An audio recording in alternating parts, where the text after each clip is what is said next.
gabi po sa ating lahat, Bacor Baptist Church. Sa mga nakakapanood po sa pagkakataon po ito, magandang gabi po sa ating lahat. At kina Ma'am Joy, Pastor Ricky na nasa Canada po ngayon, magandang umaga naman po sa inyo. At kay Pastor Joshua Orias, magandang gabi rin po sa inyo. At salamat po sa pagkakataon po pinagkalob niyo po sa akin ngayon na makapanguna sa ating pong gagawing devotion ngayong gabi.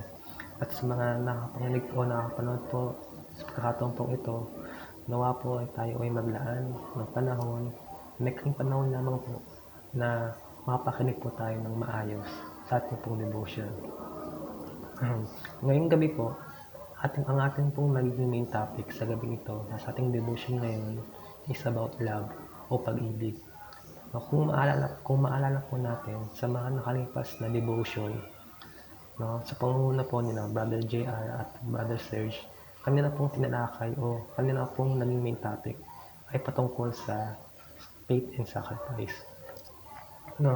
So, ngayong gabi naman po, ang ating magiging main topic is about love. Ano nga ba ang sinasabi ng Biblia patungkol sa pag-ibig? Paano ito binigyan ng kahulugan? Gaano to pinapalagahan sa Biblia? At ano-ano ba ang paglarawan ng Biblia sa pag-ibig o sa love? Bilang panimula po, ating pong basahin ng isang passage o salaysay sa Biblia, sa 1 Corinthians chapter 13 verse 12 down to 13. For now we see through a glass darkly, but then face to face. Now I know in part, but then shall I know, even as also I am known.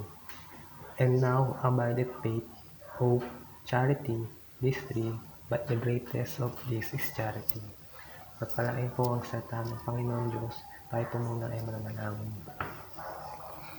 Ama namin, ang aming Panginoong Diyos, na pinakadakila at pinamakapangyarihan sa lahat. Ama, nga po sa lahat, ako po ay taos puso nagpapasalamat, Panginoon, sa pagkakataon ito na pinagkulob niyo po sa akin na makapanguna sa aming pong devotion ng gabi. Mga Panginoon, ako po ay inyong patnubayan sa amin at maaming bigyan ng mga katangian ang kailanganin. Nang sa galan po, Panginoon, akin pong maipabatid ang mga aral po ninyo sa mga kapatiran po na nanonood po ngayon nang naaayon po sa inyong banal na kalooban. Panginoon, nawa po ang mga aral po nito ay maanong matalim po sa puso't isipan po ng bawat isa sa amin. Ito po ay lumago sa aming pong mga buhay, magbunga sa aming mga gawa. Kayo rin naman po, nawa ito pong mga aral po ninyo, ito pong mga salita po ninyo ay amin din pong maibahagi sa iba pang mga tao.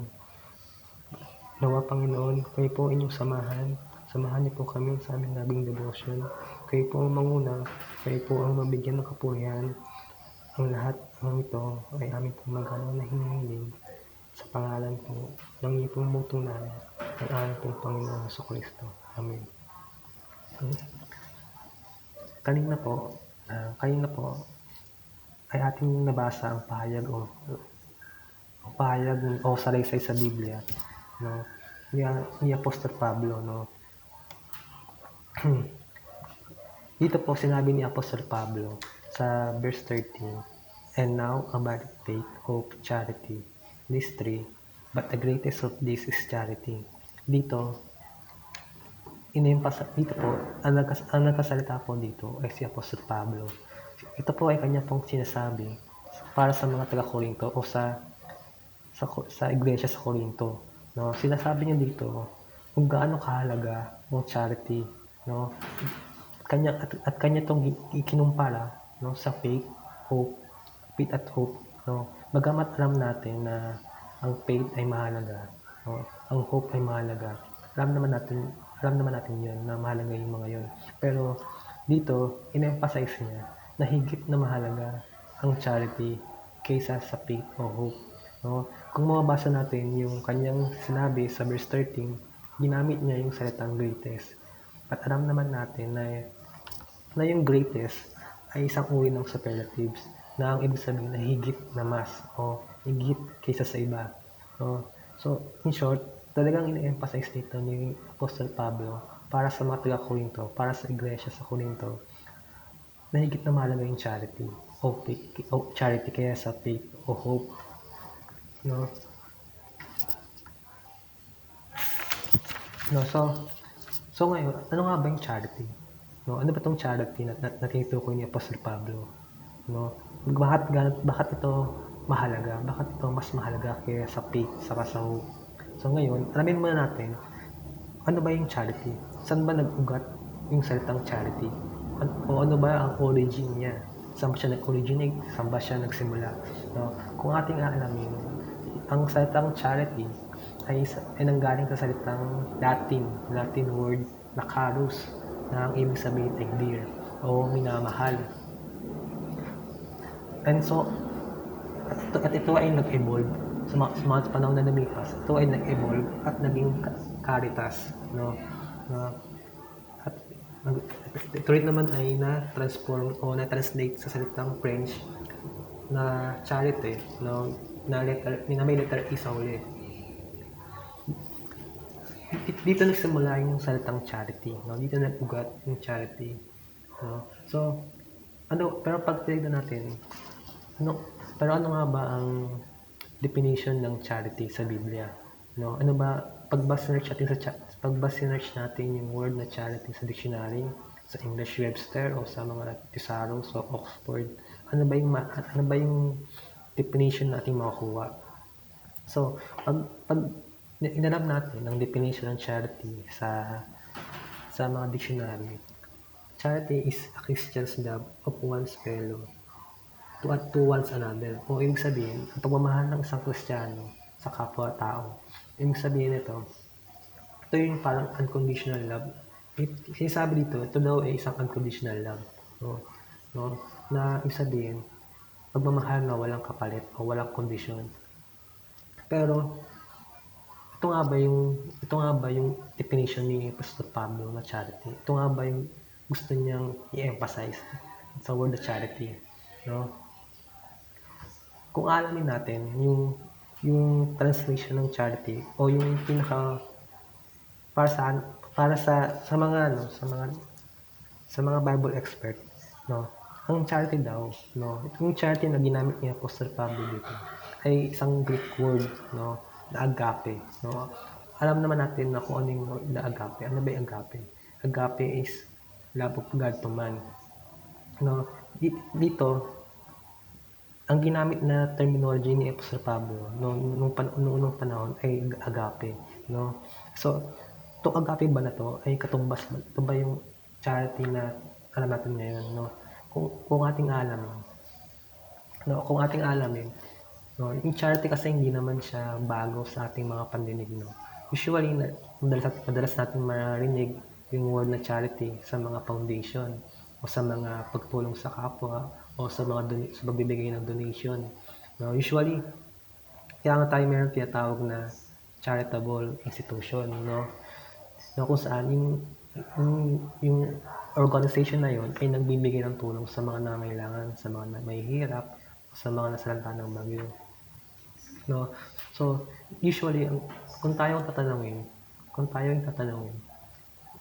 sa panahon ngayon, kung paano natin i-define ang salitang charity? Yung charity parang ito ay isang paraan ng pagtulong sa kapwa. Pero hindi ito yung ibig sabihin ni Apostol Pablo. Hindi ito yung charity na tinutukoy ni Apostol Pablo. No? Sa halip, ang tinutukoy niyang charity dito ay yung kasi kung i-translate natin, kasi kung ating i-translate yung charity sa Greek word na ito, ang ginamit na terminology ni Apostol Pablo is may agape. No? Agape. Kung maalala natin, no, sa mga preaching ni Pastor Joshua, nasama na sa kanyang mga preaching yung iba't ibang levels ng love, no? Kung maalala natin, no, kung di ako nagkakamali, it was February 14, no? Nung kanyang tinuro sa atin kung yung iba't ibang levels ng love, no? At isa nga doon yung agape, no? Ano ba yung mga levels of love na yun, no? Una, meron tayong tinatawag na ludos, no? O storge muna, storge. o familiar love. Ito yung unang level ng love kung saan ito yung isa sa mga klase ng love kung saan ito yung pagmamahal ng isang magulang sa anak at ng anak sa magulang, no? Pwede rin ito yung pagmamahal ng isang lola sa kanyang apo, no? Meron din tayong tinatawag na philatia or self-love.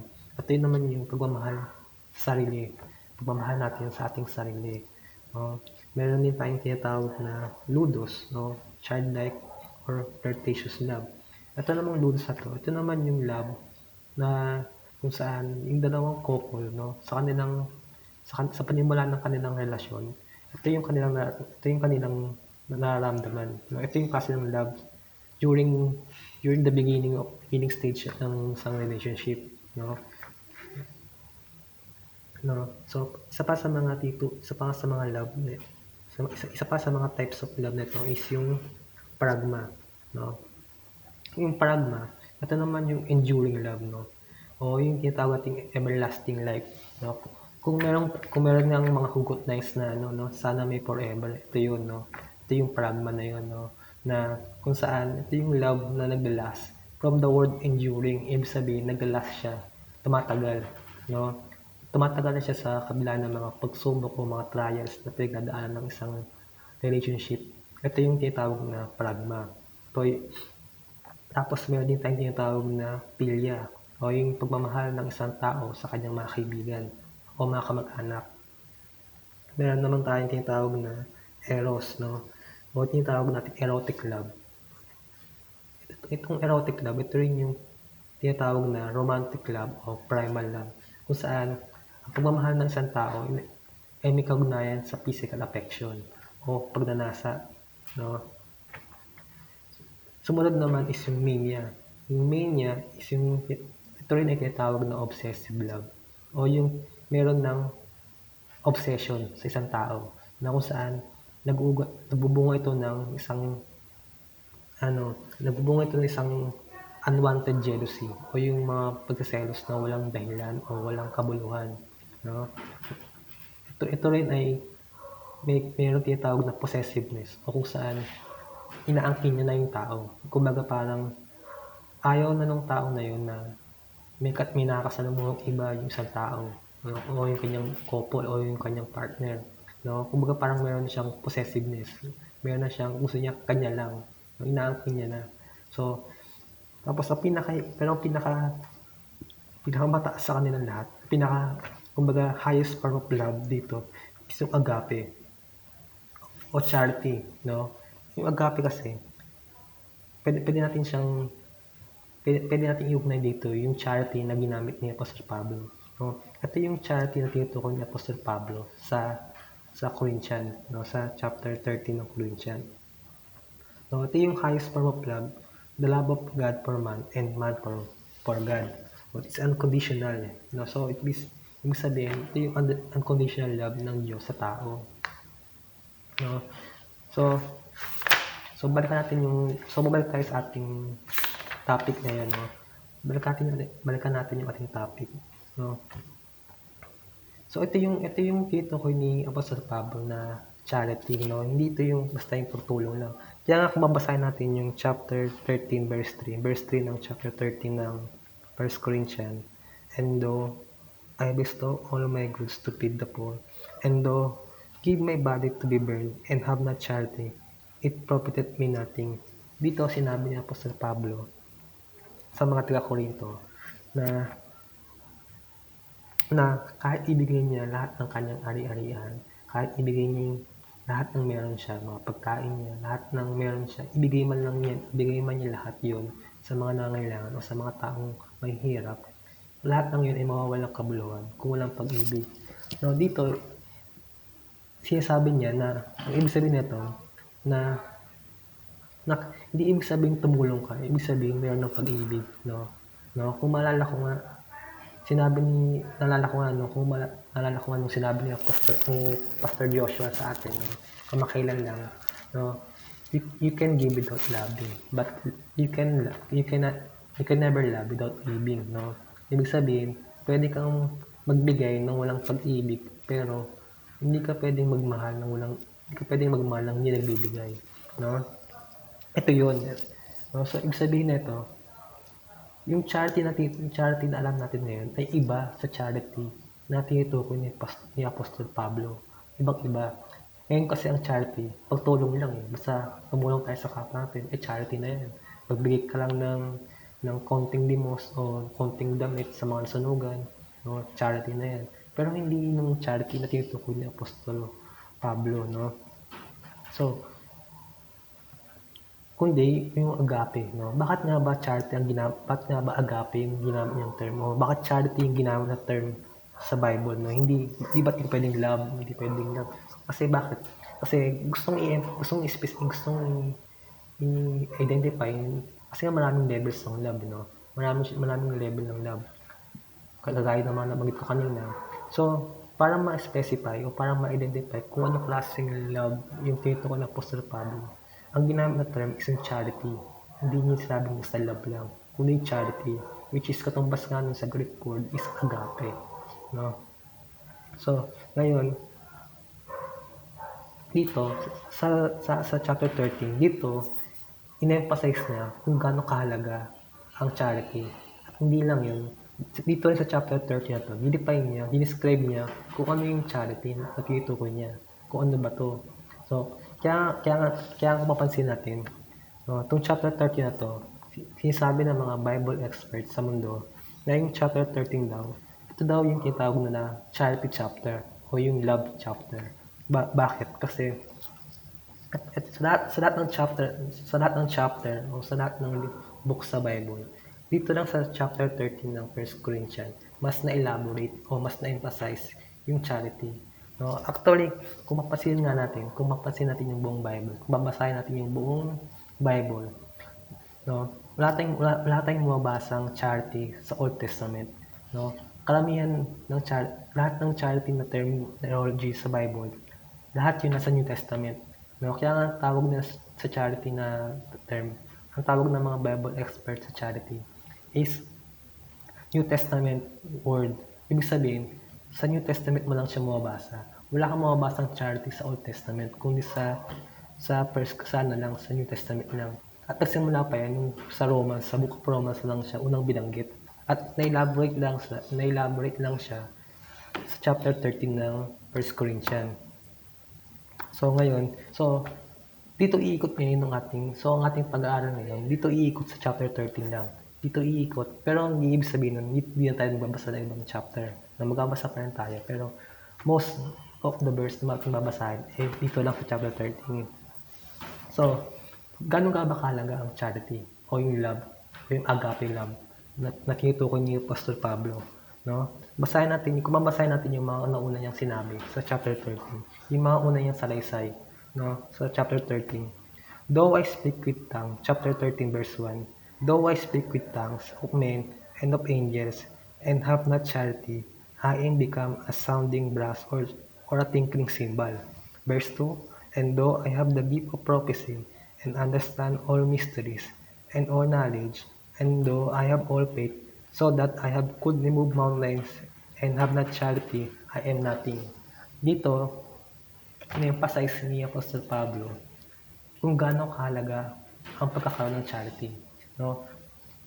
Pero bago yan, bakit nga ba niya sinabi ito sa mga taga-Korinto? Bakit hindi sa mga taga-Efeso o Ephesians? Bakit dito sa Korinto? No, gusto ko lang sabihin sa inyo, no, sa mga nakalipas na sa chapter 12 kasi, babasahin natin yung chapter 12 ng 1 Corinthians. Dito, pinaliwanag niya yung mga spiritual gifts, no, na mayroon sa mga taga-Korinto. So during this time, no, nabalitaan ni Apostol Pablo na yung mga miyembro ng iglesia sa Korinto ay nagkakaroon ng parang pataasan, kumbaga parang nagkakaroon sila ng sarili ng ego o pride sa sarili nila. Kumbaga parang ang tingin ng isang miyembro ng isang iglesia, ng isang miyembro ng church sa Korinto ay mas mataas o mas ahead kumpara sa iba. Kumbaga parang nagkakaroon sila ng pataasan ng level. Kumbaga kung ako miyembro ng church sa Corinto, at ang tingin ko sa sarili ko sobrang taas. no? Tapos yung sa iba, ang baba. Parang nagkakaroon ng competition sa pagitan ng mga miyembro sa church ng Corinthian, no? So, ito ay nabalitaan ni Apostol Pablo na kung saan yung mga miyembro nga na ito ay merong parang competition sa bawat isa na parang nagpapataasan sila kung sino ba masigit kumpara sa iba, sino ba mas sa kanila, no? At ito ay hindi nagustuhan ni Apostol Pablo. Kaya niya ito sinabi, kaya siya nagbigay ng mensahe sa chapter 13, no?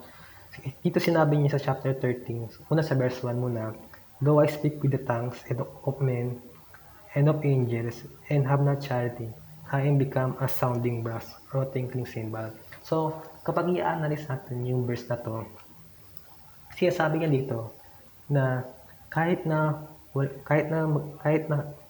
yung sinasabi niya kasing though I speak with tongues of men and of angels, ibig sabihin niyan, kahit na meron akong wisdom or knowledge na magsalita, kung wala naman akong charity, para lang akong and become a sounding brass or tinkling cymbal. Ano ba yung sounding brass or tinkling cymbal?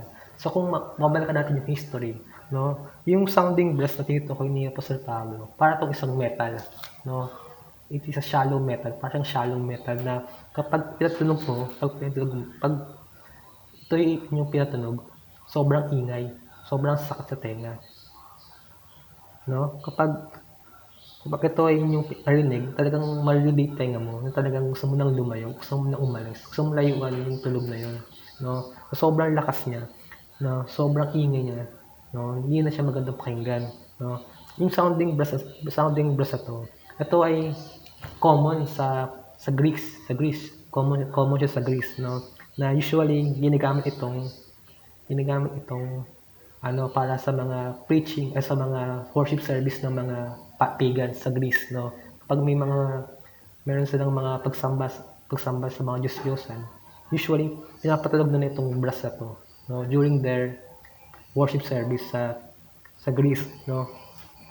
Kaya ito yung ginamit niyang terminology o comparison, no? Kasi at ito, alam niya na kapag ito yung ginamit niyang salita, maunawa ng mga taga Corinthian. Kasi ang Corinto, nasa Greece din yan, no? So, tapos sinabi rin niya yung tinkling cymbal. Yung tinkling cymbal na to, na tinutukoy niya po sa Pablo, ito naman yung sa mga Jew, no? So, kumbaga parang pinagsama niya yung culture ng Greece at yung culture ng Jew, no? So, dito, tinkling cymbal. Ano ba yung tinkling cymbal? Ito naman usually ginagamit ng mga Jew o mga Hudyo before war. Kapag magkakaroon ng gera, ito yung pinapatulog ng mga Jew, no? Para magbigay ng parang warning o announcement sa mga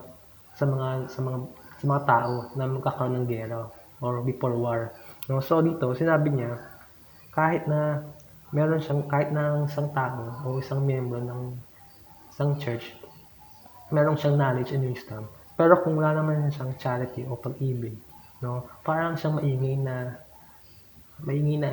parang siyang maingay na brass o cymbal na masakit sa tenga, no? Kumbaga kahit na napakagaling mong mag-preach, kahit napakagaling nilang mag-preach, kahit na napakagaling nilang magsalita, napaka-knowledgeable sila, pero kung wala din naman silang pagmamahal sa kapwa nila, no? Lalabas sa parang sobrang sobrang yabang, no?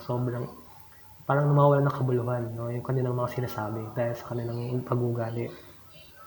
Sa verse 2 naman, and though I have the gift of prophecy and understand all mysteries and all knowledge, and though I have all faith so that I could remove mountains and have not charity, I am nothing. Dito sinabi ni Pastor Pablo yung gift of prophecy, no? Kasi ito yung gift of prophecy, isa yun sa mga spiritual gifts, no? Isa yun yung gift of tongues, saka yung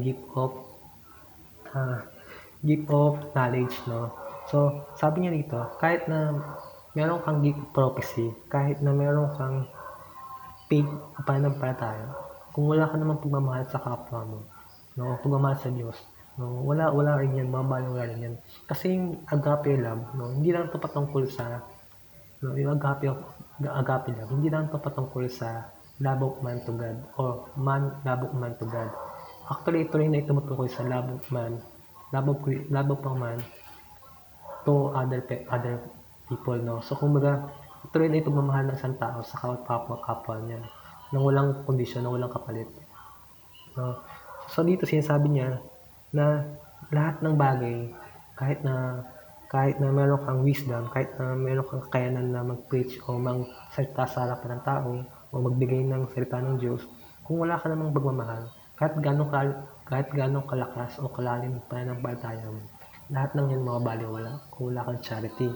Dito talagang in-emphasize niya yung gano'ng kahalaga yung pag-ibig.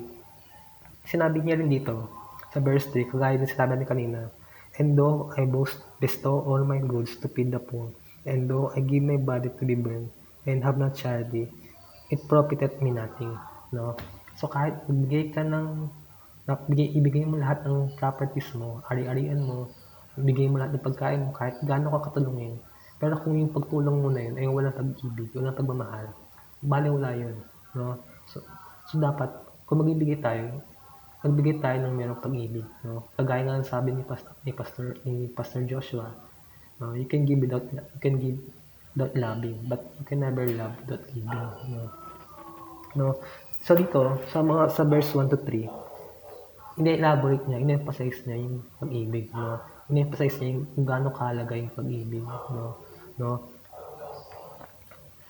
So, sa mga sumunod na verse naman, i-describe naman ni Pastor Pablo kung ano ba yung pag-ibig, yung charity na tinutukoy niya.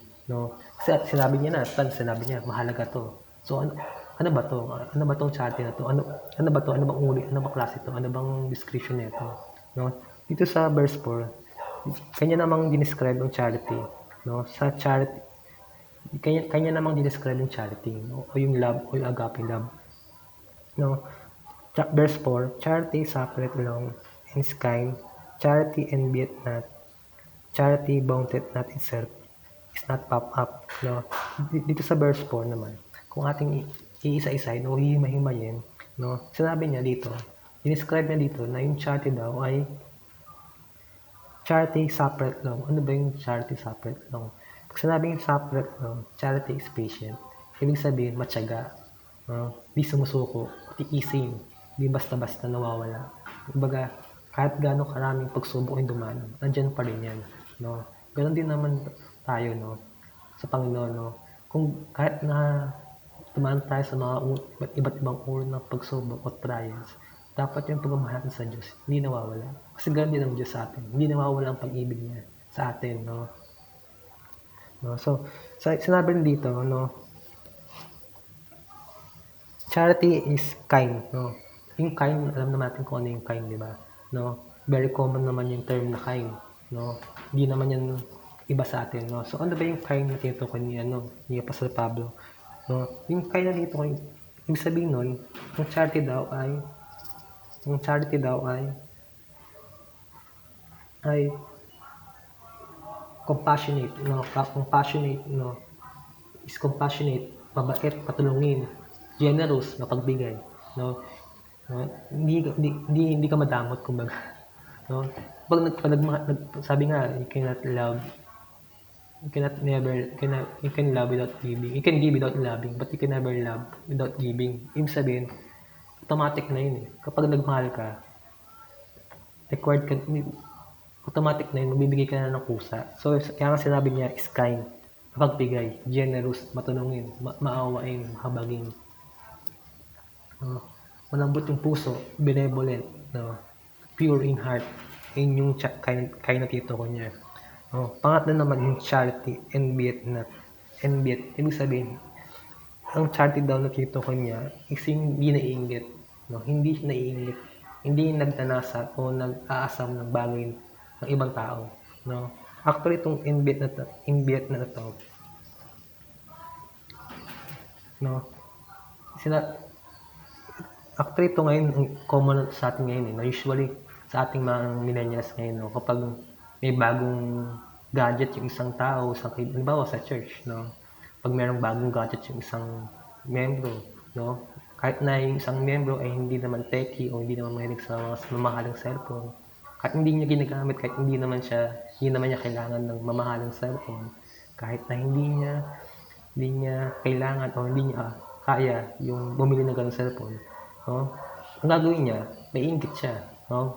aasamin niya na magkaroon din siya ng ganung cellphone, no? Di ba meron mga kasabihan na ano eh, sana all, no? Yung sana all na mga hugot, no? Actually kasi yung mga ganung hugot na yun, hindi yun pang Kristiyano, no? No, pang worldly kasi yun eh, no? Kasi pag ganun tayo, pag naiinggit kasi tayo sa kapwa natin, mas anong nangyayari diyan, mas nakapokus tayo sa blessing na tinatanggap ng ibang tao sa Diyos. To the point na hindi na natin napapansin yung mga blessing na ibinibigay sa atin ng Diyos. No? Parang lagi tayong nakatingin sa mga blessing na tinatanggap ng ibang tao. Ay siya may bagong cellphone, ay siya may bagong damit, bagong kotse, siya may nakabili ng motor, siya may ganito, may ganyan, no? So, walang masama na tayo ay maghangad ng mga bagay-bagay na wala tayo. Pero ang masama lang, kung maghahangad tayo ng isang bagay na hindi naman kailangan, no? At hindi naman natin inaasam, pero dahil meron yung iba, bigla mo na lang inangad, bigla mo na lang inasam. Doon nagmumula yung inggit, no? Actually, yung inggit na yan, hindi yan, kumbaga yan inggit na yan kasi common din yan sa mga magkakapatid din, no? Usually sa mga sambahayan, no? Yung pag binila mo yung isang anak, yung magulang binila niya yung isang anak niya ng ganito, maiinggit yung isang kapatid, bakit siya meron, ba't ako wala, no? Ba't siya lang meron, ba't ako wala, anak din naman ako, di ba? So, yun yung isang mga halimbawa ng inggit, kung saan hindi tayo napopokus, hindi natin napapansin na mayroong blessing na binibigay sa atin ng Panginoon, no? Kasi ang Panginoon naman, hindi naman siya madamot. Actually, generous siya, mapagbigay nga siya. Willing siyang ibigay. Kung ano lang yung deserve natin, no? Kayang ibigay, pero dapat deserving tayo, no? Deserving tayo dun sa blessing na yun. Kung hindi tayo deserving, hindi niya ibibigay yan, no? Kasi babaliwalain mo lang yan pag binigay niya yan, di ba? So, kung ano lang yung deserve natin, yun na yung bibigay niya. So, huwag tayong mainggit kasi yun yung paglabag yan sa kalooban ng Panginoon. No? So, dito, sinabi rin dito sa verse po, charity bounded not itself. No? Ibig sabihin, hindi mapagmataas o hindi nagbubuhat ng salimpuan, hindi mayabang, hindi mahangin, hindi nagmamataas. No?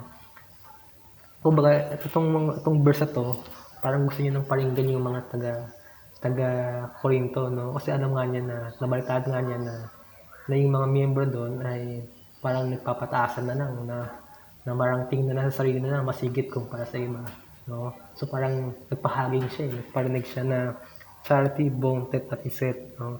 Sumunod dito sinabi niya, it's not up. No? Ano ba yung it's not up? Ang ibig sabihin nito, hindi ma-pride, hindi mataas ang tingin sa sarili, no? Kumbaga, ang pride kasi, ang opposite kasi ng pride is pagiging humble, pagiging yung humility, no? Yung humility na tinatawag natin na pagiging mapagpakumbaba ka sa kapwa mo, na to the point na tinutulungan mong iangat yung ibang tao, tinutulungan mong maging successful yung ibang tao kaysa sa'yo, no? Kasi nga, ganun ang charity, no? It's about giving, it's about kumbaga, it's about others, not you, no? Yun ang charity, hindi about you, hindi to patungkol sa sarili mo, no? Patungkol to sa iba, no? Kung paano ka magmahal, paano ka umibig sa iba, no? So ito yun, no? Charity sa mapagkumbaba, no? Sumunod naman is yung don't not behave itself unseemly, no? Seek it not her own. Sa verse 5 naman, don't not behave itself unseemly, seek it not her own, is not easily provoked, think it no evil.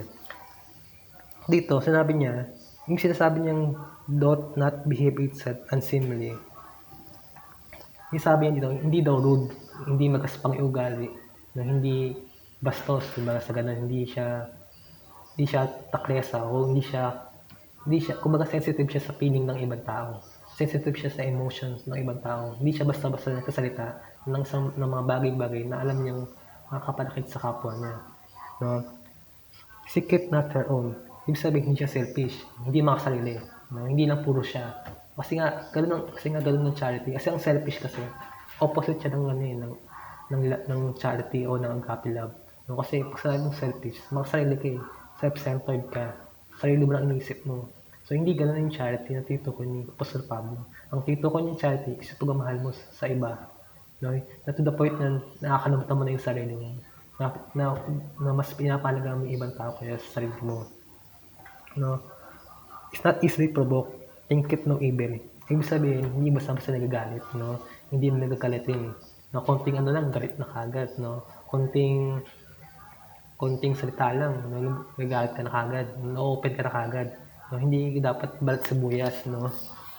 Think it no evil. Ibig sabihin, hindi nag-iisip ng masama, no? Hindi ka nag-iisip ng masama sa kapwa mo, no? Hindi ka, kumbaga pag halimbawang nagalit o halimbawa may ginawa sa'yo yung sa kapwa mo, hindi mo isipan ng masama, no? Hindi ka maghahangad ng masama sa kanya, na to the point na sana mabangga ka, sana madulas ka, no? Mga gano'n, no? Hindi siya gano'n, no? But instead, mas concerned siya sa kapakanan ng ibang tao, no? Kahit sabihin natin ginawan sila masama, kahit sabihin natin mali yung taong yun, no? Hindi dapat gano'n, no? Verse 6, rejoices not in iniquity, but rejoices in the truth. Dito, sinabi niyang rejoices in the truth. Ibig sabihin, hindi natutuwa sa paggawa ng masama, no? Hindi magawa sa kasalanan. Kumbaga, hindi siya, hindi may gumawa ng kasalanan, o hindi may gumawa ng masama. Yun. But in truth, no? In truth na tinatawag dito is yung salita ng Panginoon, no? Instead, sa harap na gumawa siya ng masama sa kapwa niya, harap na gumawa siya ng masama, mas naliligayahan siya sa salita ng Diyos, no? Sa paglilingkod sa Panginoon, no? Sa loob ng church, no? Verse 7, bear all things, believe it all things, hope it all things, endure it all things, no? So, dito naman sa verse 7, kung mapapansin natin, no, medyo positive na siya, no? Kasi kung babalikan natin yung verse 4 to 6, lahat yung negative. Kumbaga yun yung opposite ng charity. No? Karamihan ng sinabi ni Apostol Pablo, puro negative, no? Puro opposite ng charity. Kasi nga, gusto nga niyang parang paringgan o parang gusto niya maging straightforward sa mga sinasabi about sa mga taga-Korinto, na parang gusto niyang parinig, dapat hindi ganito, dapat hindi ganyan. Dapat hindi ganito yung inaasal natin, dapat hindi ganito yung inuugali natin, dapat hindi ganito. No? Yun yung mga sinabi niya sa verse 4 to 6, puro negative. Pero mapansin natin sa verse 7, kung mapansin natin yung verse 7, naging positive, no? From negative to positive. No? Sinabi yun dito sa verse 7, bear it all things, believe it all things, hope it all things, endure it all things. No? Ibig sabihin ng bear it all things, always protect. Ito proteksyonan mo. Yung tulungan mo, no? Yung tulungan mo. Believe it all things, ibig sabihin, may tiwala ka, no? Kapag once na minahal mo, ibig sabihin hindi ka nagdududa, no? Lagi may tiwala ka sa Kanya, may tiwala ka sa kapwa mo. Parang sa Panginoon, di ba? Kung mahal natin ang Panginoon, meron tayong tiwala sa Kanya. No? Ganun din naman sa kapwa natin, o sa mga church members, sa mga kapwa natin, sa kapatid natin sa church, no? Sa iba pang mga tao, no?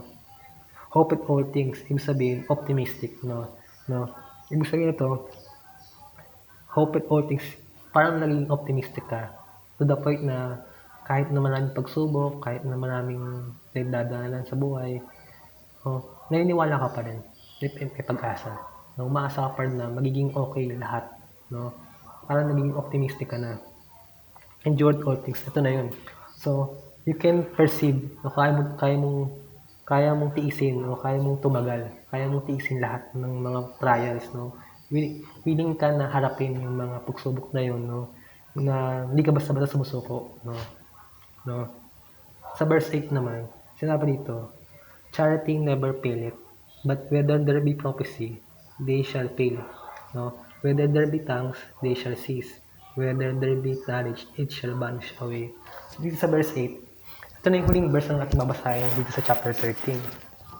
Dito, in-emphasize niya ulit kung gano'ng kahalaga yung charity. Sabi niya dito, charity never faileth. Ibig sabihin, di nawawala, no?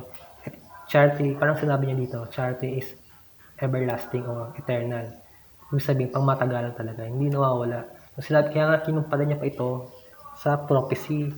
tongues, and knowledge, no? Ano ba yung, kung mapapansin natin, no? Kung mapapansin natin yung verse 8 na to, kinumpara niya yung charity sa mga spiritual gifts. Ano ba yung mga spiritual gifts na tinutukoy niya?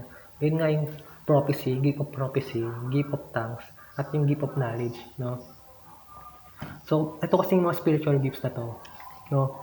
Ito yung mga spiritual gifts na kanyang sinabi o kanyang binanggit sa chapter 12 sa chapter 12 ng 1 Corinthians. Kumbaga parang karoktong ito ng chapter 12 na parang kasi anong chapter 12 parang inelaborate niya doon yung mga spiritual gifts na meron yung mga taga-Korinto.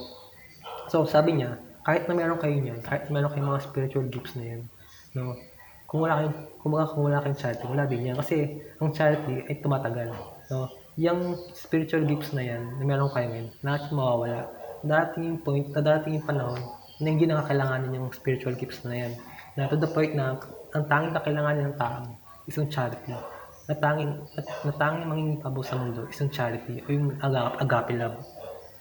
No? So ngayon alam na natin kung gaano to kahalaga. Ngayon alam natin kung gaano kahalaga ang charity. Alam na natin kung paano dinescribe ni Apostle Pablo yung charity na tinukoy niya na iba sa ating alam na ngayon na charity ngayon. No? Alamin naman natin kung ano ba yung kautusan ng Biblia o kautusan ng Panginoon about sa charity. Basahin natin yung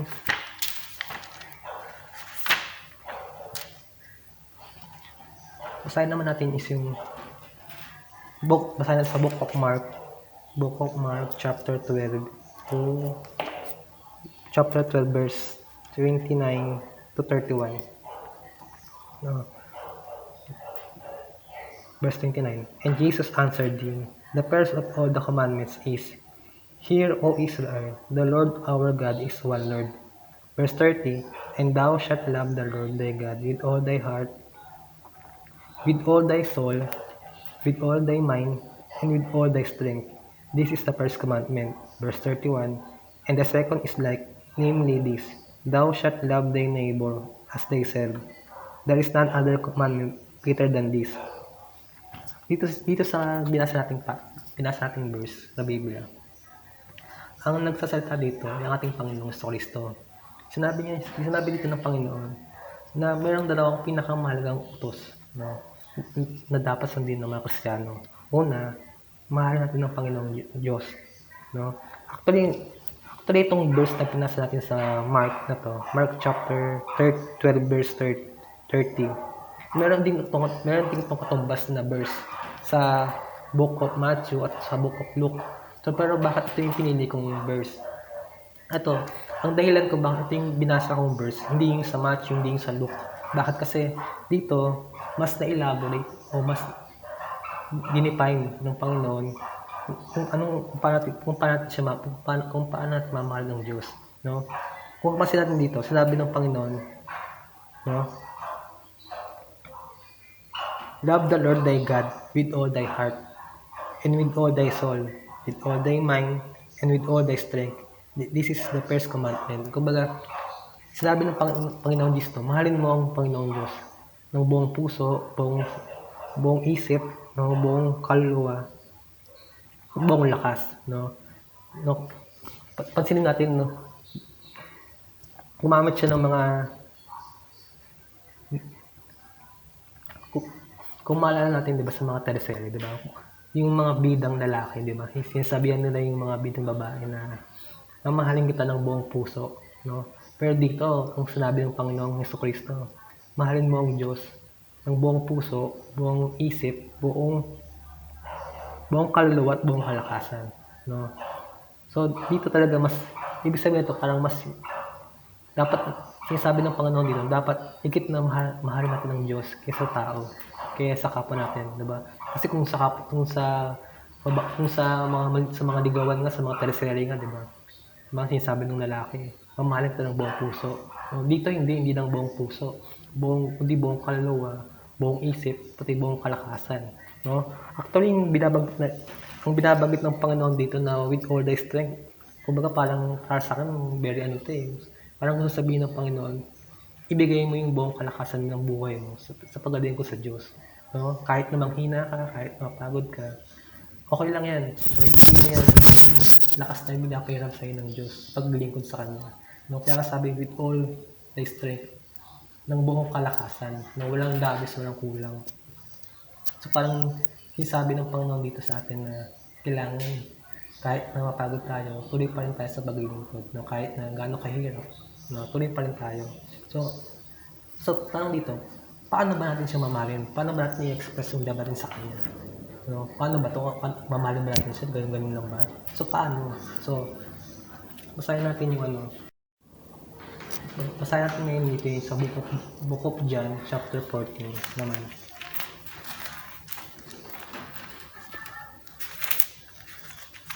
John chapter 14 verse 21. No? Dito naman sa Book of John chapter 14 verse 21, basahin natin hanggang 23. He that hath my commandments and keepeth them, he it is that loveth me. And he that loveth me shall be loved of my Father, and I will love him, and will manifest myself to him. Judas said unto him, not Iscariot, Lord, how is it thou wilt manifest thyself unto us, and not unto the world? Jesus answered, and said unto him, if a man love me, he will keep my words, and my Father will love him, and will come unto him, and make our abode with him. Dito, sinabi ng Panginoon, kung mahal mo ako, parang sinasabi dito ng Panginoon, parang sinasabi ng Panginoon, parang challenge no? Parang challenge sa mga Kristiyano na kung mahal mo ako, sundin mo ang mga utos. Sundin mo ang utos ng Diyos. Sundin mo ako. No? Sundin mo ang mga utos ko. Diba? Parang, ano ba yung mga utos ng Panginoon? Siyempre, no? Maglingkod ka sa Panginoon, sumamba ka, no?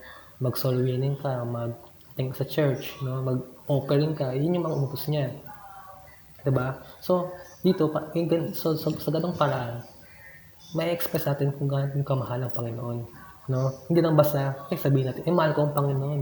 No? Kahit naman sino, sasabihin nila, mahal mo ang Panginoon, mahal natin ang Panginoon. Pero dapat, i-express natin yun. At sa paraang ito, may express natin lang pagmamahal natin sa Kanya. Sa pagsunod sa Kanya, sa pagsunod sa utos niya. Ganon. So, yung pangalawa namang sinabi ng Panginoon na pinakamahalaga na utos is yung, balik natin sa Mark.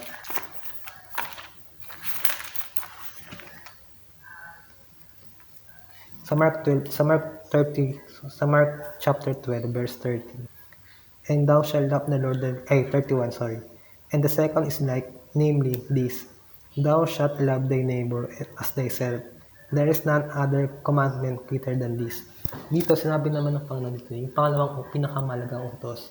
Kumbaga parang second to the highest. No? Sinabi niya, mahalin mo kapwa mo. No?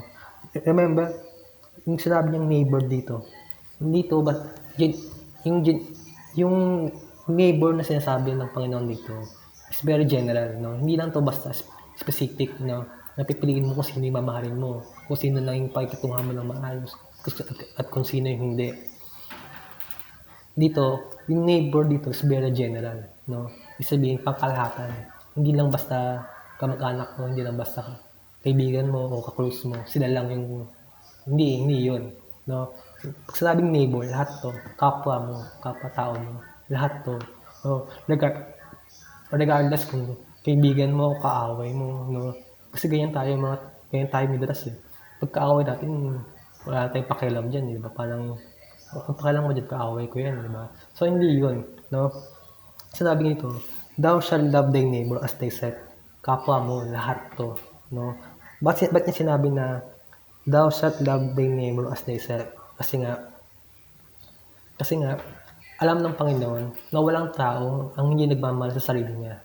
Lahat ng tao, natural sa tao, na mahalin niya yung sarili niya, na isipin niya yung personal interest niya. Pero sabi ng Panginoon, mahalin mo ang kapwa mo, kagaya ng pagmamahal mo sa sarili mo. Kung isipin mo, parang medyo contrasting siya, medyo opposite siya eh. No? Mamahalin mo yung ibang tao, mamahalin mo yung sarili mo. No? Medyo contrasting siya. Pero ang gustong sabihin ng Panginoon dito, mahalin mo ang kapwa mo. No? no? To the point na mas mamahalin mo na yung kapwa mo kaysa sa sarili mo. Ganun ang ibig sabihin nun. So, saka hindi niya sinabi dito na mahalin mo lang yung taong nagmamalasakit sa'yo o mahalin mo lang yung mga kaibigan mo, no? Sinabi nito thy neighbor, no? Basahin natin yung sa Matthew chapter 5 naman. Matthew chapter 5.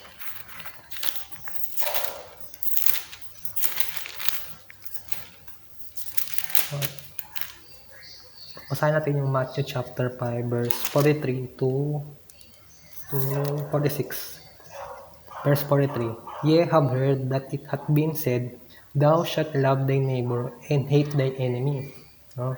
But I say unto you, love your enemies, bless them that curse you, do good to them that hate you, and pray for them which despitefully use you and persecute you.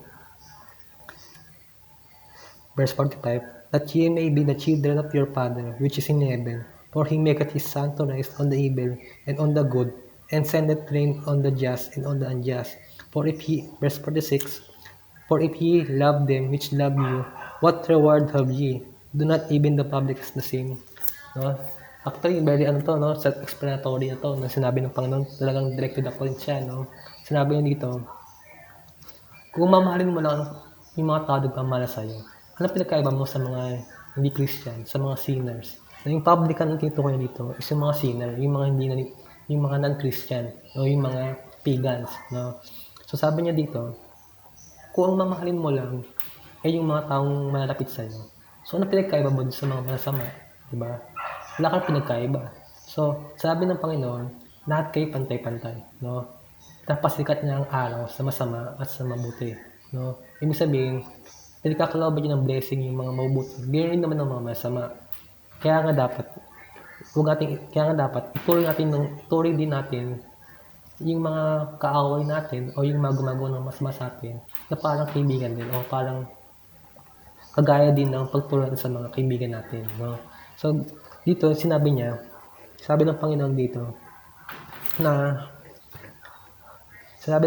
dapat pantay-pantay ang tingin mo. Kagaya ng Panginoon sa atin na pantay-pantay rin, no? Yun. So, ngayon, bilang panghuli, no? Naalala ko tuloy nung kabataan ko, no? Usually, nung kabataan ko kasi meron tayong tinatawag na slambok. Naalala ko lang na nung teenage years ko, meron kami tinatawag na slambok. Yung slambok para siyang notebook na kung saan nilalagay mo yung personal information mo. Yung personal information mo na yun, nilalagay mo din yung name mo, yung age mo, pati yung birthday mo.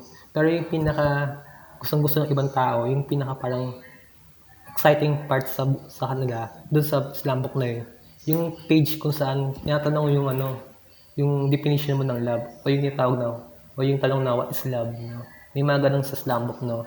Actually, usually, mga klasiko, yun yung parang pinakagusto nila, yun yung parang pinaka cream of the crop, yun yung parang pinaka-exciting part ng slambok, yun, no? What's love, no? At lalagay din doon, who is your love, no? Yun yung usually pinakagusto nila kung bakit sila nag-fill up dun sa slambok na yun. Pero alam mo, ang Bible kayang sagutin yun. No, kaya niyang sagutin yung dalawang tanong na yun, na what is love and who is your love. No, kasi kung yung mga non-Christian na tanongin mo, marami silang definition ng love. No, marami silang definition ng love. Meron pa nga, love is blind, love is full of mystery, no? Iba-iba. Pero ang Bible, meron siyang define, no? Bilang panghuli. Basahin natin yung verse. Basahin natin yung 1 John chapter 4 verse 8. Dito sa 1 John chapter 4 verse 8, verse 7 to 8 down to 8.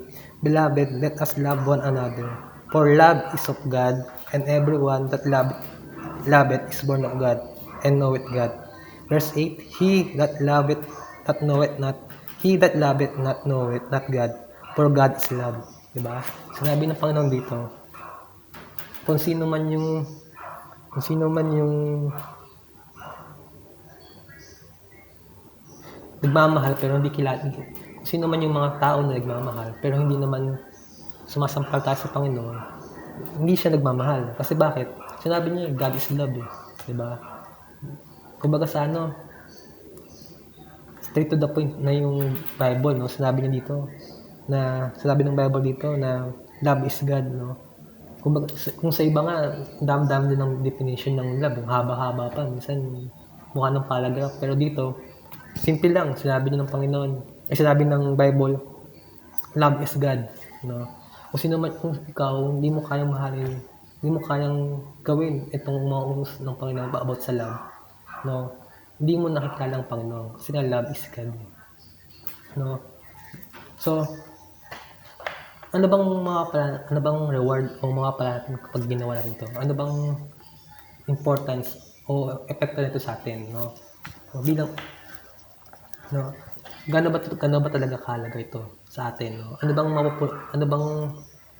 makakapala natin kapag ba tayo ay nagmahal o umibig nang naayon sa kalooban ng Panginoon? Basahin natin yung Romans chapter 8, verse 28.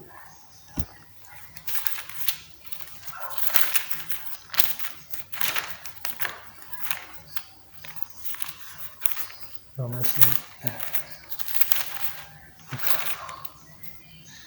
Okay, verse 8 to 28. Okay. Verse 28. And we know that all things work together for good to them that love God, to them who are the called according to His purpose. Dito sinabi ng Panginoon, dito sinabi sa Bible na yung mga Kristiyano o mga Kristiyanong umiibig, no, o nagmamahal, no, nakakatanggap sila ng, and we know that all things work together for good to them that love God. Parang sinasabi ng Panginoon, sinasabi dito sa verse na to, na pag ginawa mo yung sinasabi sa Bible na kung ano yung love na yun, magiging maayos yung buhay mo, magiging maganda. Work together, kumbaga parang magiging organized lahat, parang magiging okay lahat. Magiging, kung dati parang chaotic, parang magulo yung buhay mo, magiging maayos yan. Aayusin ng Panginoon yung buhay mo. Kapag once na nagmahal ka na, o umibig ka ng naaayon sa kalooban ng Panginoon, no? So ito yung dapat natin maging inspiration, no? Kung bakit natin kailangan sundin itong mga aral ng Diyos, no? Kung gusto nating maging maayos yung lahat sa atin, yung mga pangarap natin, yung mga ambition natin, sundin natin itong aral ng Panginoon. At lahat ng ito, lahat ng ating mga ambition, as long as dito masama, ibibigay sa atin ng Panginoon. Magiging maayos lahat, no? Aayusin ng Panginoon yan, yung daan mo para maabot mo yung ambition mo, yung pangarap mo. Ibibigay ng Panginoon yan. Basta ang mahalaga, sundin mo yung utos niya, no? At magmahal ka ng base sa Biblia kung paano i-define ng Bible yung love na tinutukoy dito. So, yun lamang po mga kapatid na nanonood ngayon. Dito na po natapos ang ating devotion ngayong gabi. Medyo may kahabaan, no? Pero nawa po yung mga ating muna pakinggan, no? Ating pusan ng tandaan, no? Pagkatandaan, no? Isa puso natin at isa isip din natin, no? So, nang sa ganito ay magbunga sa ating mga gawa, no? At maaari din natin itong i-share, no? Ibahagi rin, no? Sa iba pa, no? Nang sa ganun ang iba din ay makarinig din ang salita ng Diyos at makaunawa rin sila kung ano nga ba yung love na dapat nating i-practice o exercise. So, ngayon po ay tayo may mananalangin. Ama naming Diyos na nasa langit, Panginoon, maraming salamat po sa buong panahon po ng aming devotion ngayong gabi. Salamat po sa inyo pong patnubay, paggabay sa akin, sa aking pong devotion ngayon. Salamat din po sa pagkakataong pinagkaloob niyo. Pero higit sa lahat, Panginoon, ako po ay taos po sa nagpapasalamat para sa paglay po ninyong kabutihan at pag-ibig sa akin at sa bawat isa na nakakapanood po ngayon. Panginoon, maraming salamat po sa inyong pong mga salita, sa inyong pong mga aral. Nawa ito po ay matalim po sa aming puso't isipan. Manong ito po ay lumago sa aming mga buhay, pagbunga ito sa aming mga gawa. at paanong ito rin ay maibahagi rin namin sa iba pang mga tao. Panginoon, patuloy kayong gumabay, pumatnubay sa amin. Hanggang dito na lamang po ang aming samot dalangin. Ang lahat po ng ito ay aming pumagalang na hinihiling sa pangalan po ng pong butong na anak ng aming pong Panginoong Jesucristo. Amen.